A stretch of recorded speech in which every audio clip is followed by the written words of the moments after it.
ఈగోలు కోపాలతో విడిపోయిన ఢిల్లీ జంట సికా సౌరభ్ను విధి మళ్లీ కలిపింది. కుమార్తె భవిష్యత్తు ఏమవుతుందో అని తండ్రికి గుండెపోటొచ్చింది. ఉన్నదంతా కుమార్తె విడాకుల కోసం ఖర్చు పెట్టడంతో చేతిలో డబ్బుల్లేక ప్రభుత్వ ఆసుపత్రిలో చేరాల్సిన పరిస్థితి వచ్చింది. శత్రు బాధల్లో ఉన్న కనికరించే గుణం కొందరిలో ఉంటుంది.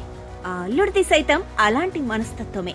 మామ ప్రభుత్వ ఆసుపత్రిలో ఉన్న విషయాన్ని తెలుసుకుని అక్కడికి వెళ్లి ఆయన్ను ప్రైవేట్ ఆసుపత్రికి తరలించి చికిత్స అందేలా చేశాడు. సమయానికి చికిత్స అందటంతో శిఖా తండ్రి కోలుకున్నాడు. సౌరభ్ చేసిన ఈ మానవతా సహాయం శిఖా మనసులో మార్పు తీసుకొచ్చింది. తరువాత రోజు మరోసారి విడాకుల కేసు విచారణ కోసం కోర్టుకు వెళ్లిన భర్తను చూసి ఉండబట్టలేక విడాకుల పేపర్లను చించేసి అమాంతమాయన్ని కౌగిలించుకుంది. సంవత్సరాలుగా పేరుకుపోయిన కోపం, బాధ, అపార్థాలు ఒక్కసారిగా కరిగిపోయాయి. కొన్నిసార్లు ఒక చిన్న సహాయం, ఒక మంచి మనసు జీవితాన్ని పూర్తిగా మార్చేస్తాయని ఈ సంఘటన చూపించింది. ఇప్పుడు ఈ వీడియో సోషల్ మీడియాలో తెగ వైరల్ అవుతోంది.